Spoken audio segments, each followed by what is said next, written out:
औज़ु बिल्लाहि मिनश्शैतानिर्रजीम बिस्मिल्लाहिर्रहमानिर्रहीम। अस्सलाम वालेकुम व्यूअर्स, उम्मीद करती हूँ आप सब खैरियत से होंगे। हम कर रहे हैं discrete mathematics chapter number 2 exercise number 2.3 function है, उसका क्वेश्चन नंबर 60 है। How many ATM cells describe in example 28 can be transmitted in 10 seconds over a link operating at the following rates: 128 kilobyte पर सेकेंड। 1 किलोबाइट में वो बता रहा है कि 1000 बिट्स होती हैं। फिर है 300 किलोबाइट्स पर सेकेंड। फिर है 1 मेगाबाइट पर सेकेंड। 1 मेगाबाइट में वो आपको बता रहा है कि 1 मिलियन बिट्स होती हैं। अब आपने क्या करना है, इसे ATM सेल्स में चेंज करना है।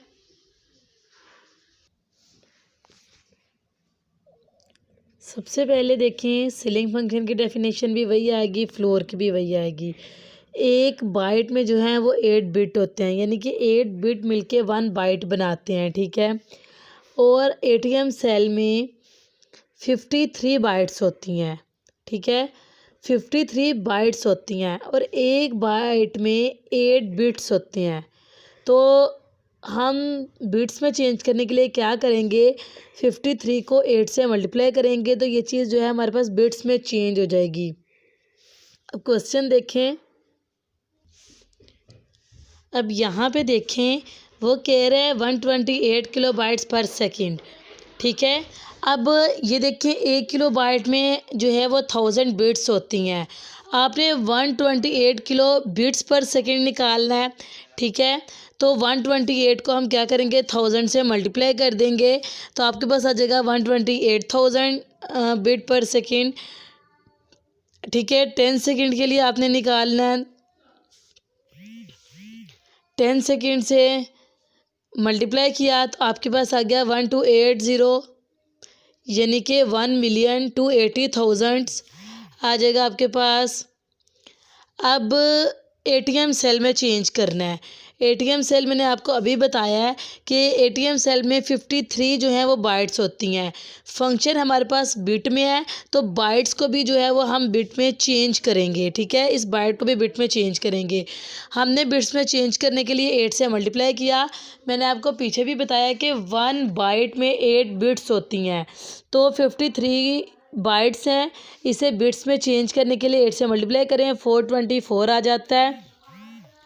अब चूँकि आपने हमारे पास ये फंक्शन है बिट्स में और ये भी आपने बिट्स में चेंज किया है, ठीक है। बिट्स में चेंज करने के बाद आपने इसे ATM सेल में चेंज करना है।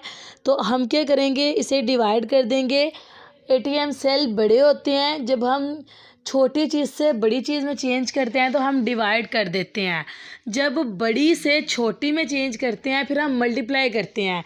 तो ATM सेल्स जो हैं वो ज़्यादा होते हैं, ठीक है, बड़ी चीज़ है। और बिट्स जो है वो छोटा होता है। तो बिट्स से ATM में चेंज करने के लिए हम डिवाइड करते हैं। तो आपके पास आएगा,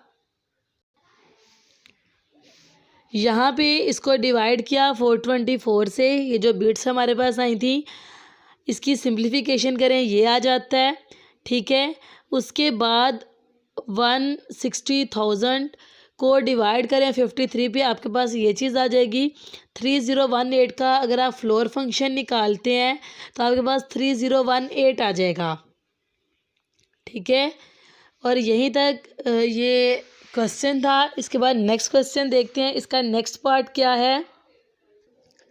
नेक्स्ट इसका सेकंड पार्ट है 300 किलो बिट्स पर सेकेंड। सेम यहाँ पे भी वही प्रोसीजर है, सारा आपने करना, ठीक है। आपके पास उसी तरह 424 बिट्स हैं। आपने हमारे पास 300,000 गिवन है, उसे जब आपने बिट्स में कन्वर्ट करना है 1000 से मल्टीप्लाई कर देना है, क्योंकि किलो बाइट में गिवन है। फिर 10 सेकेंड से मल्टीप्लाई कर देना है, आपके पास आ जाएगा 3 बिलियन। 3 बिलियन को डिवाइड करें 424 पे, आपके पास आ जाएगा 375,000 डिवाइड बाई 53। इसे डिवाइड करके आ जाएगा 7075। इसका फ्लोर फंक्शन निकालें तो 7075 आ जाएगा आपके पास। अब यहाँ पे देखें, 1 मेगाबाइट पर सेकंड है। 1 मेगाबाइट में आपके पास 1 मिलियन बिट्स होती हैं, ठीक है। तो आपने क्या करना है, 1 मिलियन बिट्स आ गई, इसे 10 से मल्टीप्लाई किया, आपके पास 10 मिलियन बिट्स हो गई, ठीक है। सिमिलरली उसी तरह एटीएम सेल निकालने के लिए 424 से आपने डिवाइड कर देना है। यहाँ पे देखें 10 मिलियन को डिवाइड किया 424 पे, इसकी सिंप्लीफिकेशन करें, आपके पास ये आ जाएगा। कटिंग कर लें, जिस टेबल पे ये कटिंग होते हैं, या डायरेक्ट डिवाइड भी आप कर सकते हैं। आपके पास आ जाएगा 23,584.9057। इसका आपने फ्लोर फंक्शन निकाला तो आ गया 23584। नेक्स्ट है आपके पास question number 61। Data are transmitted over a particular ethernet network in blocks of 1500 octets. Octets क्या होते हैं, ब्लॉक ऑफ 8 बिट्स, यानी कि 8 बिट्स का जब आप एक ब्लॉक बनाते हैं तो वो ऑक्टेट्स कहलाते हैं। How many blocks are required to transmit the following amount of data over this Ethernet network? Note that a byte is a synonym for an octet. A kilobyte is 1000 bytes and a megabyte is 1 million bytes.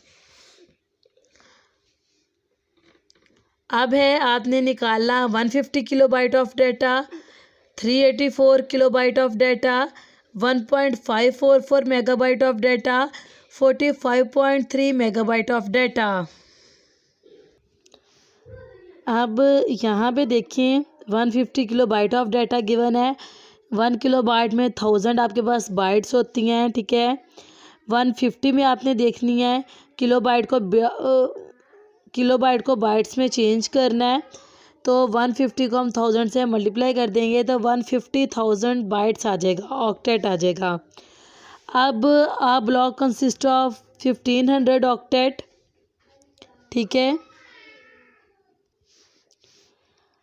अब एक block जो है वो 1500 octet पे जो है वो consist करता है, और ये किलोबाइट से जब आपने इसे ऑक्टेट में चेंज किया है तो वो 150,000 आ गया है।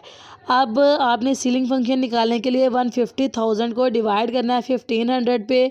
ये 2 ज़ीरोज़ इस 2 ज़ीरो से कैंसिल हो जाएंगे, ठीक है।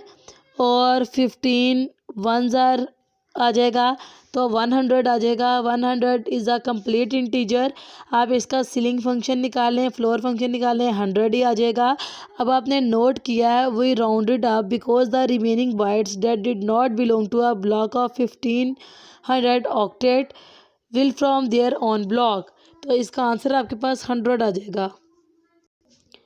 अब यहाँ पे देखें, ये आपके पास गिवन है 384 किलोबाइट्स को बाइट्स में चेंज किया, 1000 से मल्टीप्लाई किया, 38400 बाइट्स हो गया। एक ब्लॉक जो है वो 1500 ऑक्टेट पे गिवन है, ठीक है। तो आपने 381,000 को 1500 पे डिवाइड किया, 254 आ गया। इसका सीलिंग फंक्शन निकालना है, 254 आ जाएगा, और नीचे आपने ये चीज़ लिख देनी है। अब यहाँ पे इस क्वेश्चन में 1544 मेगाबाइट है, तो 1 मेगाबाइट में आपके पास 1 मिलियन बाइट्स होती हैं, ठीक है।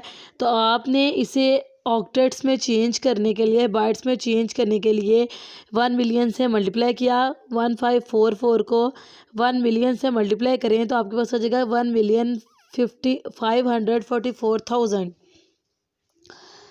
एक ब्लॉक इस पे जो है मुश्तमिल होता है, ठीक है, कंसिस्ट करता है। डिवाइड करें, आपके पास आंसर आ जाएगा 1030। सिमिलरली 45.3 मेगाबाइट है। 1 मेगाबाइट में 1 मिलियन बाइट्स होते हैं। मल्टीप्लाई करें 45.3 को 1 मिलियन से, आपके पास आ जाएगा 45,300,000, ठीक है।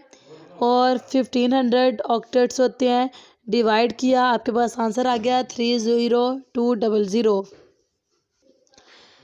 क्वेश्चन नंबर 62 है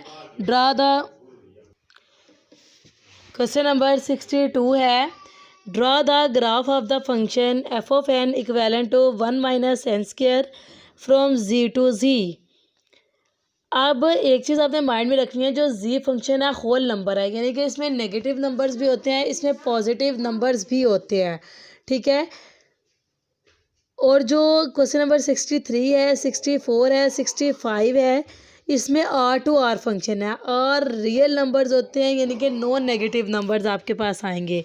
जी में आपके पास नेगेटिव नंबर भी आएंगे, पॉजिटिव भी आएंगे, आर में आपके पास जस्ट रियल नंबर आएंगे। क्वेश्चन नंबर 62, 63, 64, 65, 66, 67, 68 और 69, 68 तक आपके पास सेम क्वेश्चन है। अब यहाँ पे देखें f of n equal to है 1 माइनस एन स्क्वायर। इसमें हम डिफरेंट वैल्यूज़ पुट करके देखेंगे। -4 पुट किया है तो एन की जगह -4 आ गया। -4 का स्क्वायर लें 16, 1 में से 16 को माइनस किया -15 आ गया। फिर आपने क्या करना है, -3 पुट किया तो आंसर -8 आ गया। फिर आपने -2 पुट किया, आंसर -3 आ गया। फिर आपने -1 पुट किया, एन की जगह एन में हम पुट कर रहे हैं तो -1 का स्क्वायर 1 आता है, 1 माइनस 1 0 आ गया। फिर आपने क्या करना है, 0 पुट करना है, ठीक है। एन की जगह तो 0 का स्क्वायर 0 ही होता है, 1 में से 0 को माइनस करें 1 आ जाएगा। फिर आपने 1 पुट किया, यहाँ पे जो माइनस था, माइनस का जब आप स्क्वायर लेते हैं वो ख़त्म हो जाता है। ये देखिए माइनस और माइनस, माइनस और माइनस आपस में कैंसिल हो जाते हैं या माइनस और माइनस प्लस हो जाते हैं, तो यहाँ पे माइनस साइन ख़त्म हो जाता है। उसके बाद आपने -4, -3, -2, -1 पुट करने के बाद 0 पुट करें। फिर उसके बाद हम, चूँकि मैंने आपको बताया है हमने जी टू जी चेक करना है, जी में नेगेटिव नंबर्स भी होते हैं, पॉजिटिव नंबर्स भी होते हैं।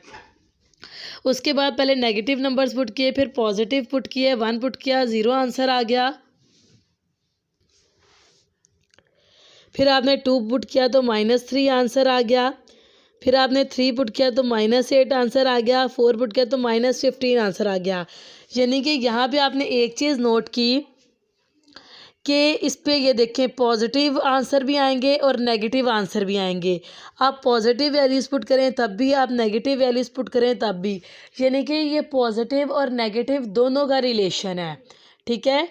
यानी कि नेगेटिव वैल्यूज़ पुट कर रहे हैं वो पॉजिटिव आंसर भी दे रहा है, जैसे नेगेटिव वैल्यू पुट की थी पॉजिटिव आंसर भी दिया था, और अगर हम पॉजिटिव वैल्यूज़ पुट कर रहे हैं तो वो नेगेटिव आंसर भी दे रहा है। तो ये हमारे पास जी टू जी का फंक्शन है। अब इसका ग्राफ देखें।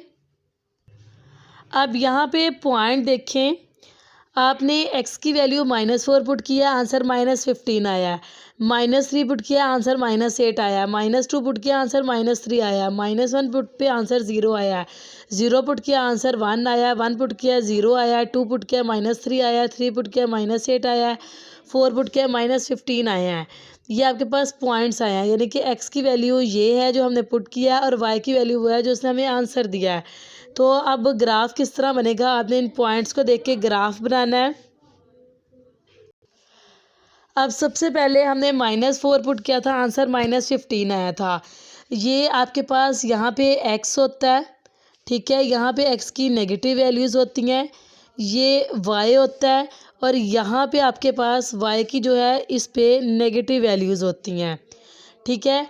अब आप देखिए सबसे पहले हमने -4 पुट किया था, आंसर -15 आया था, तो x की वैल्यू भी माइनस थी और y की वैल्यू भी नेगेटिव थी।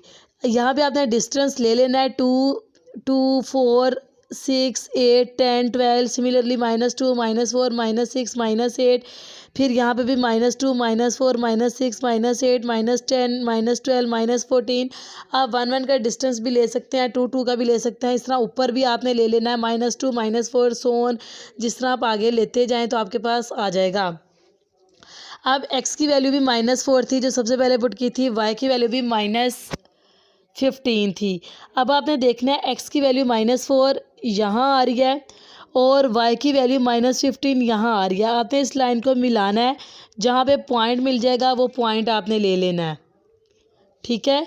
यहाँ पे मिल रहा है, यहाँ पे आपने ले लेना है, यहाँ पे आपने एक डॉट लगा लेना है। ये देखें ये लगा भी हुआ है डॉट, ठीक है। उसके बाद -3 पुट किया था तो आंसर -8 आया था। अब x की वैल्यू -3 है, ठीक है, y की वैल्यू -8 है, तो आपने क्या करना है, यहाँ पे इनके दरमियान आएगा -3 और जहाँ पे 8 आएगा, जहाँ पे पॉइंट मिल रहा है वहाँ पे आपने एक डॉट लगा लेना है और वहाँ पे -3 -8 लिख देना है। फिर हमने -2 पुट किया था, ये आया था। फिर आपने -1 और 0 पुट किया था, ये आया था। अब -1 और 0 कैसे देखना है कि x की वैल्यू -1 यहाँ पे है और ये एग्जैक्ट लाइन है, तो आपने इस लाइन के ऊपर लगाना है डॉट, ठीक है। फिर 0 और 1 था, यानी कि x की वैल्यू 0 थी और y की 1 थी। तो ये जो लाइन होती है ना, इस एग्जैक्ट लाइन पे जो दरमियान वाले ये वाले एक्सिस होते हैं, इस पे वैल्यू 0 ही होती हैं, यानी कि x 0 है, y आपने 1 देखना है। तो ये ऊपर वाली लाइन पे, यानी कि इस लाइन पे पॉजिटिव जा रहा है, तो आपने यहाँ पे 1 दे के डॉट लगा देना है यहाँ पे, ठीक है। उसके बाद x की वैल्यू 1 और 0 आई थी, ठीक है। तो आपने देखना है x की वैल्यू 1 क्या है, ये वाली पॉजिटिव लाइन है, तो यहाँ पे x की वैल्यू पॉजिटिव होंगी, यहाँ पे आपने 1 लगा देना है और फिर आपने 0, y 0 है तो वो एग्जैक्ट इसी लाइन के ऊपर आएगा, इसीलिए इस लाइन के ऊपर यहाँ पे पॉइंट लगा दिया है। फिर आपके पास 2 और -3 आया है, ठीक है। अब 2 की वैल्यू पॉजिटिव है, y की नेगेटिव है, तो ये y की नेगेटिव लाइन थी, ये वाली। तो नेगेटिव लाइन में देखना है x पॉजिटिव कहाँ है, 2 यहाँ पे है, इसकी सीधी लाइन आपने लेनी है और ये -3 यहाँ पे, तो इस पॉइंट पे आपने यहाँ पे पॉइंट लगा देना है। इसी तरह 3 और -8 और 4 और -15 का लगा देना है। फिर आपने इन सारे पॉइंट्स को जब मिलाया है, इन सारे पॉइंट्स को आपने इस तरह करके मिलाया है, तो ये आपके पास कर्व बन गया है, ठीक है। और इसी तरह आपका ये ग्राफ बनना था। अब यहाँ पे देखें 62 का जो हमने ग्राफ बनाया है, उसमें हमारे पास पॉजिटिव और नेगेटिव वैल्यूज़ दोनों थी, ठीक है, इसीलिए वो नेगेटिव और पॉजिटिव दोनों की तरफ ग्राफ बन गया। अब क्वेश्चन नंबर 63 से जो 66 तक है, ये हमारे पास है, draw the graph of the function f(x) equivalent to 2x from r to r, कि ये r to r का फंक्शन है, ठीक है। आप नेगेटिव वैल्यूज़ पुट करेंगे तो आपको नेगेटिव आंसर देगा, पॉजिटिव पुट करेंगे तो पॉजिटिव आंसर देगा, यानी कि रियल का ग्राफ है। तो ये ग्राफ आपके पास कैसे बनेगा। अब यहाँ पे देखें हमारे पास f(x) है 2x, आप इसमें कोई भी वैल्यू पुट कर सकते हैं, ज़रूरी नहीं मेरे वाली ही करें। -2 पुट किया 2 की जगह, इस x की जगह -2 पुट किया, 2 को 2 से मल्टीप्लाई किया, -4 आ गया। -4 इज़ अ कंप्लीट इंटीजर, ठीक है, इसका सीलिंग या फ्लोर फंक्शन -4 ही आ जाएगा। फिर आपने -1.5 पुट किया है, x की जगह, इस x की जगह 2 को -1.5 से मल्टीप्लाई किया, -3 आ गया। -3 का सीलिंग फंक्शन -3 ही आ जाएगा। फिर सिमिलरली -1 पुट किया, आंसर -2 आ गया। -0.5 पुट किया, आंसर -1 आ गया। 0 पे 0 आंसर आ गया, 0.5 पे 1 आंसर आ जाएगा, 2 पे 2 आंसर आ जाएगा, 1.5 पे 3 और 2 पे 4 आंसर आ जाएगा आपके पास, ठीक है।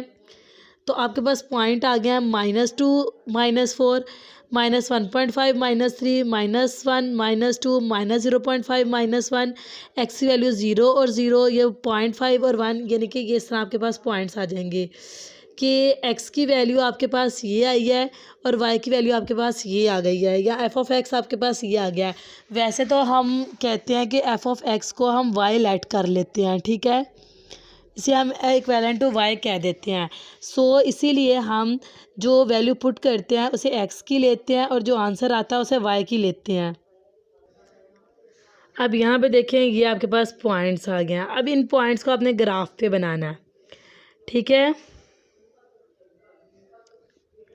अब आप एक चीज़ नोट करें, the floor function round 2x down the nearest integer if it is not integer, अगर हम इसे इंटीजर नहीं लेते, x is between -2 and -1.5 not inclusive, f(x) 2x equal to -4, ठीक है।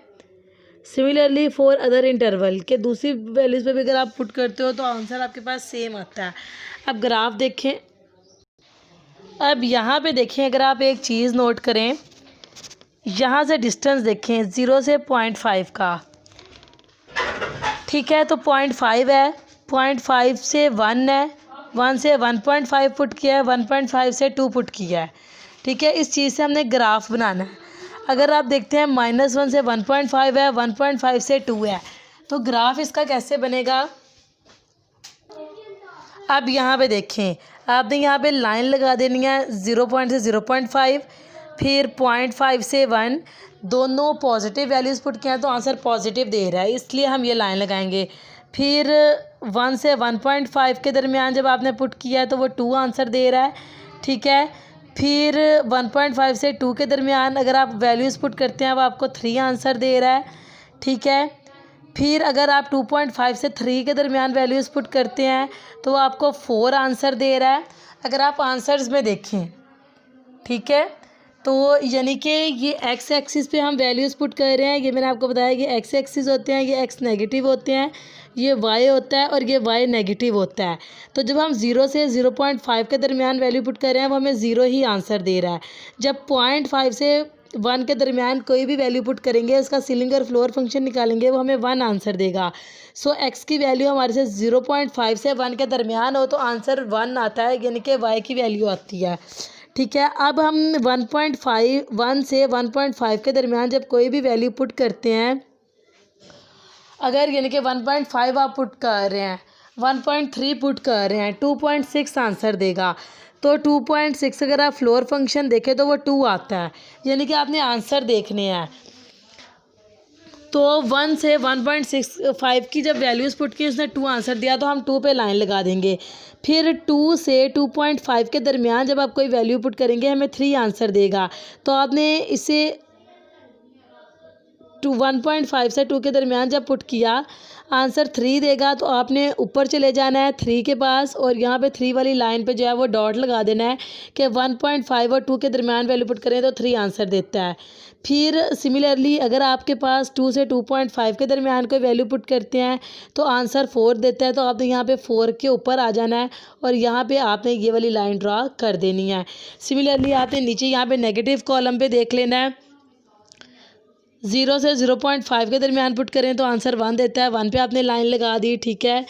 फिर 0.5 से -1 के दरमियान दें तो -2 देता है आंसर, तो -2 वाली पे आपने लाइन लगा देनी है। इस तरह आपका ये जो सारा ग्राफ है वो बन जाएगा। क्वेश्चन नंबर 64 है, draw the graph of function f of x equal to x/2 from R to R। यहाँ पे आपने वैल्यूज़ पुट की x/2, ठीक है, -6 पुट किया, -3 आंसर आ गया, -4 पुट किया, -2 आंसर आ गया, -2 पुट किया, -1, 0 पुट किया 0, 2 पुट किया 1, 4 पुट किया 2 और 6 पुट किया 3 आंसर आ गया, ठीक है। ये आपने जो है वो पुट करके देखने हैं। अब हमारे पास x आया -6, तो y आ गया -3, ये -4 और ये -2 आ गया, -2 आया तो -1। आपने आंसर्स को देखना है, ग्राफ देखते हैं। यहाँ पे ये पॉइंट्स आपने लिख लिए। अब यहाँ पे देखें, जब आपने 0 पुट किया है, 0.5 पुट करें, 1 पुट करें या 2 पुट करें, 0 से 2 तक अगर आप पुट करें वो आपको आंसर 0 देता है। अगर आप देखें, हम अगर 1.5 पुट करते हैं, ठीक है, इसे 2 पे डिवाइड करें तो ये आपके पास 0.75 आंसर देगा, ठीक है। तो इसका फंक्शन 0 आ जाएगा, इसका फ्लोर फंक्शन 0 आ जाएगा। तो हमने 0 वाली पे लाइन लगा दिया है। अब 2 से 4 के दरमियान यानी कि 3 पुट करें, 3 हमारे पास x/2 है, 3 को 2 पे डिवाइड करें 1.5 आ जाएगा। 1.5 का जब आप फ्लोर फंक्शन निकालते हैं तो 1 आ जाएगा, ठीक है। यानी कि यहाँ पे आपने देखना है 2 से 4 के दरमियान आप कोई भी वैल्यू पुट करें तो आपको आंसर 1 देता है। फिर 4 से 6 के दरमियान कोई भी वैल्यू पुट करें, उसका फ्लोर फंक्शन या सीलिंग फंक्शन निकालें तो आपको आंसर 2 देता है, ठीक है। 6 और 8 के दरमियान, 6 और 8 के दरमियान आप 7 ही पुट करके देख लें। 7 को डिवाइड करें 2 पे, क्योंकि आपके पास x/2 है क्वेश्चन में, पुट करें 3.5 आ जाता है, इसका फ्लोर फंक्शन निकालें 3 आ जाता है। देखें, मैं आपको इसलिए प्रूव करके दिखा रही हूँ ताकि आपको मुश्किल ना हो। 3 आ जाता है, तो हमने क्या किया है, ये देखें 7 पुट किया था और 3, तो आपने 6 से 8 के दरमियान कोई भी वैल्यू पुट करें तो आपके पास आंसर 3 आ जाता है, 3 पे लाइन लगा ली। सिमिलरली आपकी ये लाइंस नेगेटिव वाली साइड पे लग जाएंगी। मैंने आपको पहले पॉजिटिव में समझाया है कि एक्स की वैल्यू पॉजिटिव है तो वाई पॉजिटिव आ रहा है, एक्स की वैल्यू नेगेटिव है तो नेगेटिव आ रहा है, और ये आपके पास आंसर आ जाएगा।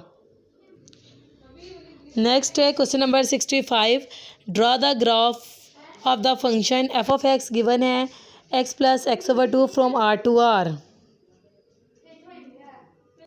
क्वेश्चन नंबर 66 भी आपके पास सेम है, दोनों सेम हैं। आप देखें x plus x over two -4 put किया, ठीक है, -4 को 2 पे डिवाइड करें, आपके पास ये चीज़ आ जाएगी। -4 और -2 -6 होता है, ये चीज़ आ गई, ठीक है। इसके बाद -3 पुट करें, -3 यहाँ पे आपने फंक्शन लिया है, -3 को 2 पे डिवाइड करें, 1.5 आ जाएगा। 1.5 का सीलिंग फंक्शन 2 होता है। देखें 1.5 जब आप इसका कंप्लीट इंटीजर करेंगे तो 2 आ जाएगा, -2 आ जाएगा, हाईएस्ट इंटीजर लेंगे तो -5 आ गया। सिमिलरली -3 आ गया। -1 को 2 पे डिवाइड करें, 0.5 आ जाता है। -0.5 इसको कंप्लीट इंटीजर करें, सीलिंग फंक्शन लें तो वो 1 आ जाता है। -1 और -1 -2 आ गया। सिमिलरली 0 पुट किया, ये सारी वैल्यूज़ आपके पास आ जाएंगी। अब x -4 है तो y -6 है, x -3 है तो y -5 है। आपको ये सारी चीज़ें मैं इसलिए बताती हूँ, ये चीज़ आपने माइंड में रखनी है। -1 है, x की वैल्यू थी, ये -2 है, 0 है तो 0 है।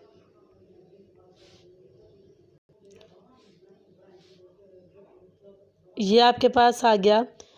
अब आपने नोट किया कि -4 -3 के दरमियान कोई भी वैल्यू पुट करें, ठीक है, ये हमारे पास आंसर्स आ जाते हैं।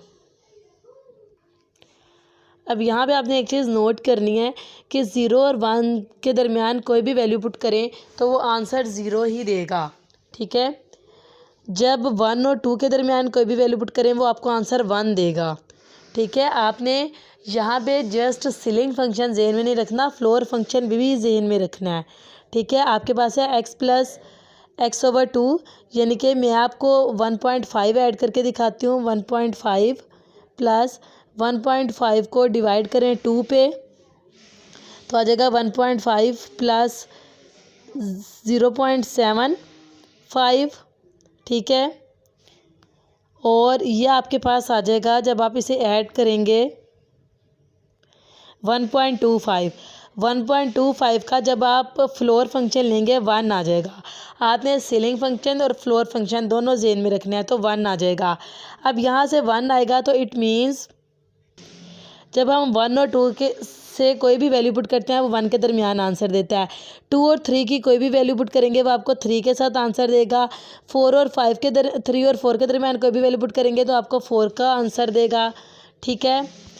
इसी तरह आपने नीचे नेगेटिव तरफ भी देख लेनी है, आपके पास ये लाइंस आ जाएंगी इस फंक्शन की। क्वेश्चन नंबर 66 आपके पास सेम है। अब यहाँ पे देखें इस क्वेश्चन में क्वेश्चन आपके पास सेम है, लेकिन यहाँ पे पॉइंट वाली वैल्यूज़ भी ऐड कर दी हैं। क्यों? ताकि आपको इजी रहे। 1.5 को 2 पे डिवाइड करें, ठीक है, आपके पास 0.75 आ जाएगा। -0.75 का माइनस अगर आप निगलेक्ट कर दें तो 0.75 का सीलिंग फंक्शन 1 होता है तो -1 लिख लिया है, ठीक है। -0.5 को 2 पे डिवाइड करें तो आपके पास आंसर आ जाता है -0.25। उसका अगर आप सीलिंग फंक्शन लेते हैं -1 आ जाता है। ये मैं आपको इसलिए दिखा रही हूँ ताकि अगर आप पॉइंट्स की वैल्यूज़ भी पुट करें तो आपको क्लियर हो जाए कि पॉइंट की वैल्यूज़ पुट करके भी आंसर्स उन्हीं के दरमियान 2 डिजिट्स के दरमियान आते हैं, और अगर आप कंप्लीट वैल्यूज़ पुट करते हैं तब भी आंसर उन्हीं 2 डिजिट्स के दरमियान आते हैं। और सेम देखें उसी तरह उन्हीं लाइंस पे आपके पास ग्राफ बन जाएगा जिस तरह पिछला ग्राफ बना है, कुछ भी चेंज नहीं है। बस यहाँ पे डॉट लगा दिया है, ठीक है, लेकिन आपके पास जो लाइंस हैं वो यही बनेंगी। अब यहाँ पे क्वेश्चन नंबर 67 है, सेम उसी तरह उन्हीं लाइंस पे क्वेश्चन नंबर 67 68 वन है। मैं आपको इसका ग्राफ दिखा देती हूँ, सॉल्यूशन आपको मिल जाएगा।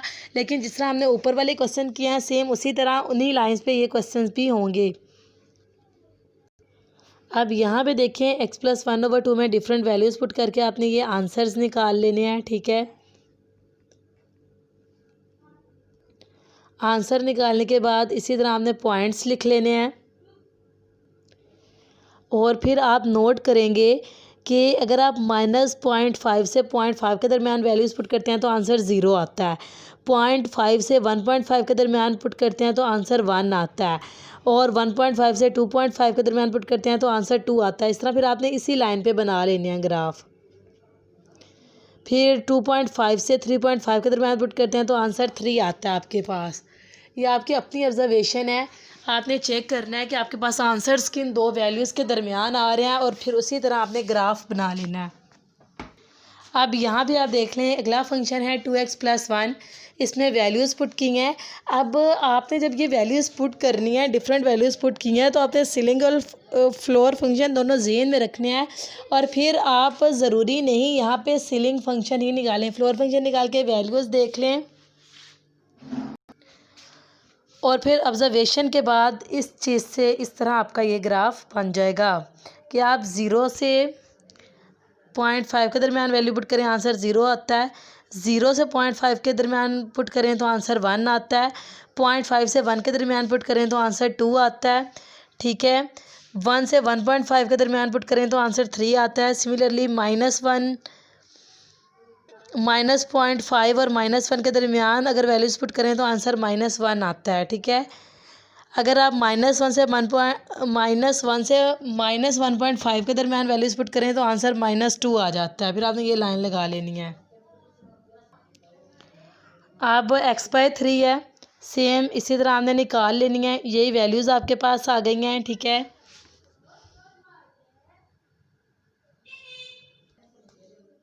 और इस तरह ये आपके पास ग्राफ आ जाएगा। अब यहाँ पे देखें 1/x है, -2 पुट करेंगी, -1 को 2 पे डिवाइड करें, आंसर 0.5 आता है तो फ्लोर फंक्शन 0 आ गया। -1 पुट करें, -1 आ जाएगा। अगर आप 2 पुट करते हैं, ठीक है, -1/2 पुट करते हैं तो 1/1 - 2 मल्टीप्लाई में चेंज करें, 2 ऊपर चला जाएगा और 1 नीचे आ जाएगा। 2 1 2 आपके पास आ जाएगा। सिंप्लीफिकेशन करें, -2 आ जाएगा। इसी तरह आपके पास ये आ जाएगा, 1/2 पुट करते हैं 2 आ जाएगा, 1 पुट करते हैं 1 आ जाएगा। ये आप पे ख़ुद पे डिपेंड करता है कि आप कौन सी वैल्यूज़ पुट करते हैं। ठीक है, और यहाँ पे आप एक चीज़ पुट करेंगे कि अगर आप 1 से लेके 5 6 तक कोई भी वैल्यू पुट करते हैं तो वो आंसर आपको 1 ही देगा। ठीक है, अगर आप 1 से नीचे वैल्यूज़ पुट करते हैं, ठीक है, यानी कि जिससे हमने 1/2 पुट किया है तो आंसर उसने 2 दे दिया है। हमने 1/3 पुट किया है तो आंसर उसने 3 दे दिया है। अगर हमने 1/4 पुट किया है, यानी कि 1 से नीचे नीचे पुट करेंगे तो आंसर उसने 4 दे दिया है। ठीक है, अब आप देखें, अगर आप -1 से 100 ऑन पुट करेंगे तो वो सारी आपको तकरीबन 0 ही आंसर देगा। ठीक है, 0 पॉइंट समथिंग देगा। आप उसका फ्लोर फंक्शन निकालेंगे, 0 ही आ जाएगा। लेकिन अगर आप -1/2 पुट करते हैं तो वो आंसर ये देगा। अगर आप यानी कि 2 के दरमियान देगा, -1/3 पुट करते हैं, आंसर 3 के देगा। और हमने यहाँ पे इसलिए लिया है कि जितनी हम -1/3 पुट करेंगे तो वो छोटा होता जाएगा तो लाइन यहाँ पे आएगी, तो इसीलिए आपने फिर यहाँ पे पॉइंट लगाया है। ठीक है, 1/4 पुट करेंगे वो और छोटा हो जाएगा तो फिर आप यहाँ पे और यानी कि 4 और यहाँ पे बिल्कुल इतनी लाइन लगाएंगे। ठीक है, यानी कि आपने ये भी देखना है कि ऊपर से लाइन छोटी होती जा रही है।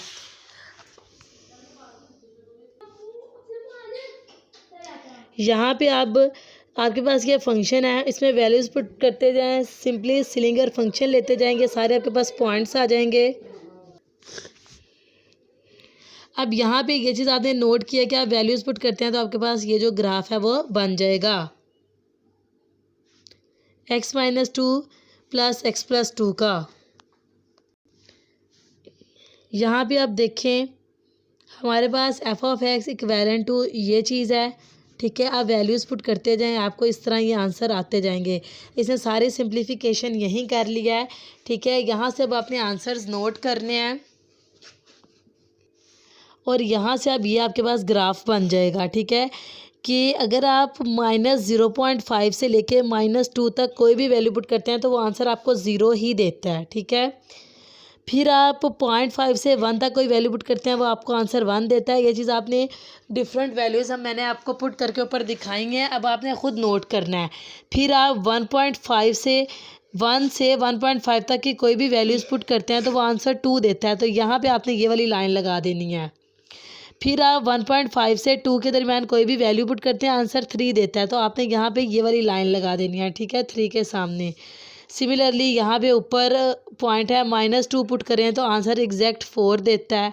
ठीक है, -2 से -2.5 के दरमियान वैल्यूज़ पुट करें तो आंसर 5 देता है। अब यहाँ पे अगर आपके पास गिवन है ये चीज़, ठीक है, डिफरेंट वैल्यूज़ पुट की हैं, आंसर ये आ गया। अब यहाँ पे आपने ये चीज़ देखनी है, -0.5 से 0.5 तक की अगर आप वैल्यूज़ पुट करते हैं आंसर 0 आता है। 0.5 से 1.5 के दरमियान आंसर 1 आता है। ठीक है, फिर इस तरह आपने यहाँ पे लाइन लगा देनी है। फिर यहाँ पे देखें 1.5 से 2.5 के दरमियान अगर आप कोई भी वैल्यू पुट करते हैं, ठीक है, आंसर 2 आता है। तो यहाँ पे इस तरह आपने फिर ये वाली लाइन ड्रॉ कर देनी है।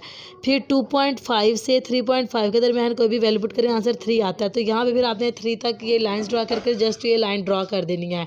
इस तरह ये सारा ग्राफ आपका बनेगा। नेक्स्ट क्वेश्चन नंबर 68 सेम इसी तरह इन्हीं लाइन्स पे है। मुझे कमेंट में ज़रूर बताइएगा आपको वीडियो कैसी लगी। इस वीडियो को लाइक करना, सब्सक्राइब करना और शेयर करना ना भूलिएगा।